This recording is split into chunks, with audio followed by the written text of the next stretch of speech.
Venom, Venom, Venom. It's time for Venom, Venom. Hello, I'm Ryan Donato. Hello, welcome back to another Hard Review, and I'm here to talk about Venom: The Last Dance. This is the third Venom movie, and if the title suggests as such, then we will never have to see another one of these again. Just to recap, I've seen this movie several times now, and I just do not enjoy it. I do not think it's very good. I really like the design of Venom. I like the rapport that they have together. Obviously, Tom Hardy's a really good actor, but nothing else really works here. The villain doesn't work. Riz Ahmed doesn't work. Michelle Williams does not work here. That whole relationship between them. Mrs. Chen works. I stan her. She's awesome. But yeah, way too much human bullshit and not enough of seeing a black goo man run around and fight in cool, crazy CGI fights. Also, it's PG-13, meaning it's for children. I actually really like Venom: Let There Be Carnage. I think the thing that I always talk about with this movie is that the end of the movie takes place in one location. I know who all the characters are. There's personal beef between everybody. So it's really intense and fun. I don't think that Woody Harrelson's the best casting, but I think he does a good job. I really like seeing Carnage on the big screen. Ended with some amount of promise of what was to come forward. I previously had this at a 4 out of 5. It's a 3. I'm sorry, it's a 3, but I really liked this movie. So starting off with Venom: The Last Dance, this is directed by the writer of the last two. This movie, we follow the events of the last movie. So we literally start off, there's a scene with Null, but then we literally repeat the scene from the end credits or the end of the last Venom movie where it's Venom's in the multiverse and he's talking to the guy from the bar. If you really thought that plotline was going to go anywhere or they were going to do anything interesting with that, I'm so sorry, because they do not at all whatsoever. And it's so annoying that Sony is clinging so hard onto this multiverse concept, and then to take a shot at it here, I understand why they're doing it, because they're well, this Venom is his own thing. They're really doubling down on the whole, this is our Joker, basically. It's its own thing. It has nothing to do with Spider-Man, and yes, there's little connections and whatnot, but no, we are doing our own self-contained Venom franchise. The conceit for this movie doesn't really make very much sense to me at all, and it's typical Sony to sit there and flirt with very cool comic book concepts and not actually deliver with them in the movie. To sit there and market and be oh, are you guys excited for Null? Null's coming. He's the coolest, craziest, awesome villain. He's our Thanos, man. And then he's barely in the movie. He has one scene at the beginning, you don't even see his face, and then in the middle you see him again, and I think you kind of see his face, and then that's pretty much it. That's all we get from Null. He's really not much of a factor. The whole entire time we're worried about him coming back, but no, we do not get Null in action in this movie whatsoever, and that's super lame and boring. Also, it reminded me a lot of Snoke, because it's Andy Serkis, and it's just this really powerful, mystical, weird,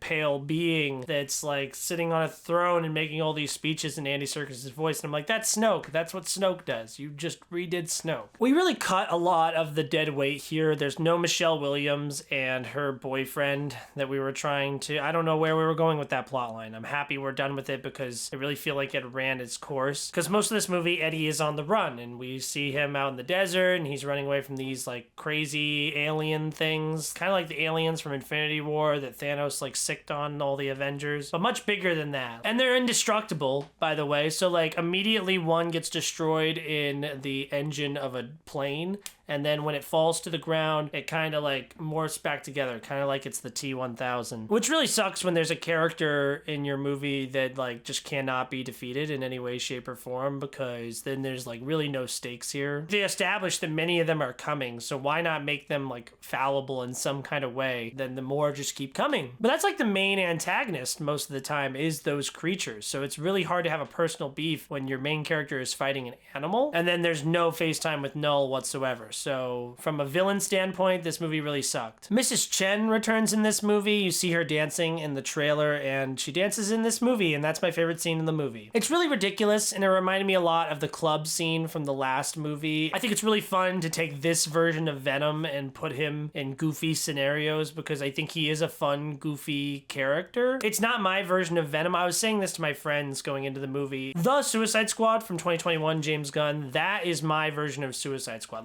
If if you ask me to close my eyes and picture Suicide Squad, that's what I picture. I don't think the comic books, the first movie, the cartoon, the video game, I think of that team right there. When I think of Superman, I think of Christopher Reeve. When I think of Venom, Tom Hardy's like the third guy I think of. I think of Topher Grace before I think of Tom Hardy. And Tom Hardy does a great performance. I really enjoy how sporadic he is and the rapport that he has with Venom in the scenes where he's like talking to the face, like coming out of his back. I think that looks cool. But it's really just not my version of the character. And so while I do enjoy his like goofy, dude bro bullshit, it doesn't entirely work for me. But that scene's wonderful. It's super duper funny, and there's so many like clippable moments that I'm like, this is gonna be a gif, this is gonna be a meme, and people are gonna have a heyday with it, and I did. There's some baffling casting in the movie, which I think is nutty. So Chiwetel Ejiofor, who we know was in the Doctor Strange movies, and he plays adversary of Doctor Strange, and we just dealt with him in the last Multiverse of Madness, and he was a different version of himself, Mordo, I believe. And there's all this talk about Marvel, the MCU, and then the Sony like Spider-Man villains universe like being like merged or anything like that, and maybe this was going to be the thing that brought those two things together, that bridged that gap. No, it's not that whatsoever. He's just like a military guy that's just trying to stop the symbiotes. Speaking of guys who were in previous Marvel movies, Rhys Ifans plays UFO Nut. He brings his whole entire family in this hippie car to go see the Area 51 before it's decommissioned. He has a lot of screen time in this movie, and he's generally pretty fun, and he has some decent moments, but like this is such a waste of time, and why is he here? Why are we dealing with this? Why are we developing this relationship between him and Tom Hardy and